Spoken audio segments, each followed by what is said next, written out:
Hello guys, welcome back to my channel দুই ধর্ম। তো আজকে যাচ্ছি আমি শ্যুটে, আর আজ আমার হচ্ছে এই ইয়ারের 3rd নাম্বার আগমনী শ্যুট। আর আজকের লোকেশন আমার চন্দননগর।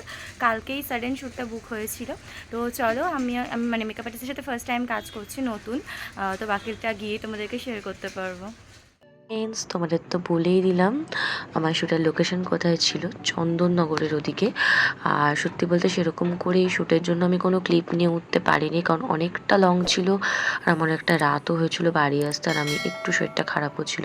তো দেখতে পাচ্ছি যথারীতি আমি বালি স্টেশন চলে আসি। তোমাদেরকে আগে আমি শেয়ার করেছিলাম আমি শর্টকাটে বালি কীভাবে যাই।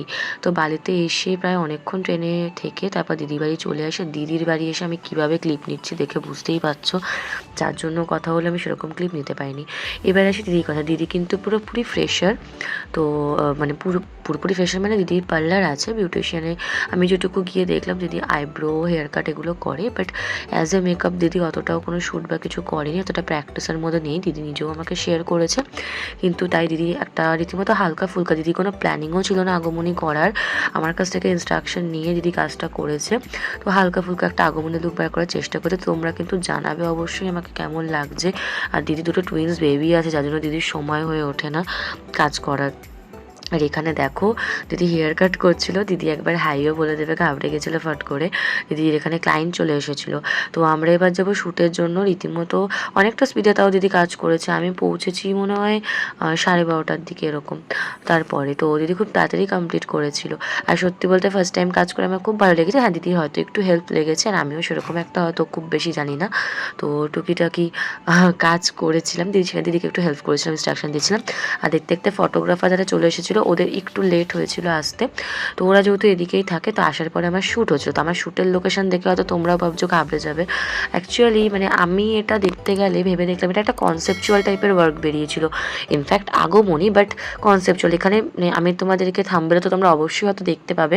এমনকি আমার সমস্ত ফটোজ আমি অলরেডি পোস্ট করে দিয়েছি ফেসবুকে, আর আমি তো এখানে কমিউনিটিতে দিয়ে দেবো। তোমরা দেখে কিন্তু অবশ্যই বলবে কেমন লাগছে। একটা সিম্পল টাইপের আগমনী ওয়ার্ক, প্লাস এটা একটা কনসেপচুয়াল ওয়ার্ক লাগছিলো। খুবই সুন্দর ছবিগুলো বেরিয়েছিল। হ্যাঁ, আরও দিদির কাজ আরও বেটার হবে, আরও ভালো হবে প্র্যাকটিসের ভেতরে থাকলে। তো এটাই হচ্ছে ব্যাপার। তো তোমরা কিন্তু অবশ্যই জানাবে। দেখো কোথায় পুরো বাড়িতে ঢুকে আমরা কীভাবে শ্যুট করছিলাম। একটা শ্যুট করতে গেলেও কত কিছু ফেস করতে হয়। একটা ভালো ফুটেজের জন্য, একটা ভালো ছবির জন্য কত কিছু ফেস করতে হয়। অলরেডি রীতিমতো সন্ধ্যা হয়ে গেছিলো, যেটা তোমাদেরকে বললাম। মেকআপ কমপ্লিট করে দিদির ছিল কথা, দিদি যেহেতু স্টুডিও নেই, দিদি আউটডোরে ওয়ার্ক করবে। আর এই সমস্ত ওয়ার্ক রীতিমতো 3টের দিকে করলে বেশি ভালো হয়, কিন্তু অনেকটাই সন্ধ্যা হয়ে গেছে। আর দিদির এখানে খুঁজে খুঁজে, লোকেশনও তেমন ছিল না, আমরা লোকেশন খুঁজে খুঁজে ফার্স্ট লোকেশন এখানে এসেছিলাম, একটা পুরো বাড়ি টাইপের। তো ফটোগ্রাফার দাদা দেখে বলেছিল যে না, এখানে করাটা পসিবল, একটা কিছু তো লুক বেরোবে।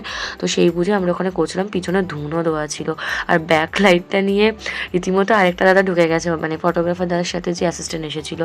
তো যাই হোক, আমি কিন্তু অলরেডি দিদির ডেসক্রিপশানে আইডি দিয়ে দেবো, প্রোফাইল লিঙ্ক। তোমরা চাইলে দিদির কাজ ভালো লাগলে কন্ট্যাক্ট করে নিতে পারো। আর এটা আমার ফার্স্ট টাইম কাজগুলো ছিল, সেই হিসেবে আমার এক্সপিরিয়েন্স মোটামুটি ভালোই ছিল, ব্যবহার সব কিছুর দিক থেকেই। আর এখানে নেক্সট শ্যুটের পর আমরা চলে যাবো আরেকটা লোকেশানে। দিদি যেহেতু অ্যারেঞ্জ করে রেখেছিল পদ্ম ফুল, এভরিথিং, কাশফুল, তো ওই জন্য সব কিছু নিয়েই কিছু কিছু করে ছবি বার করার চেষ্টা করেছিলাম।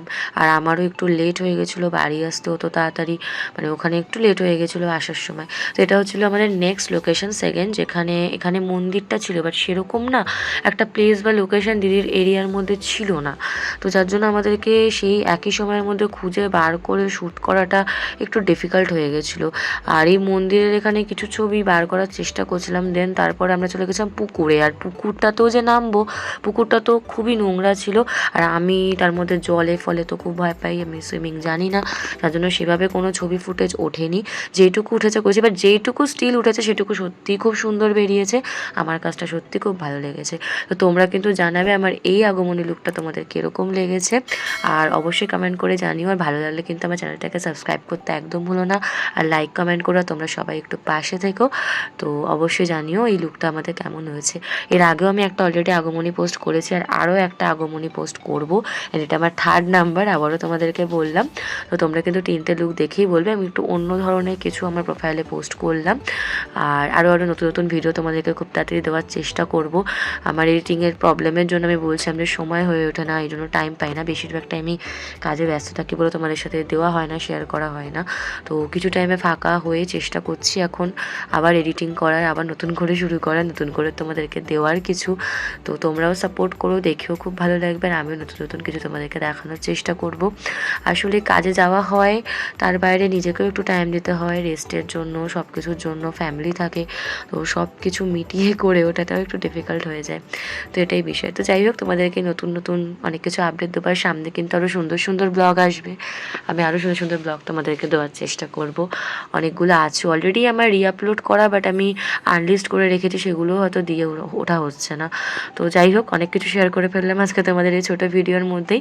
এখানে দেখতেই পাচ্ছ আমি ফ্রেশ হয়ে গেছি রীতিমতো এসে, কারণ আমারও তাড়া লেগে গেছিলো, আমাকে বাড়ি যেতে হবে। তো আজকের ভিডিওটা এইটুকুই। ব্লগটা কেমন লাগলো কিন্তু অবশ্যই জানাবে। ওই দেখো দিদির একটা পুচকে, মানে দিদির একটা ছেলে। তো চলো আজকের জন্য টাটা। দিদিও টাটা করে দেবে। দেখা হচ্ছে খুব শীঘ্রই নেক্সট ব্লগে।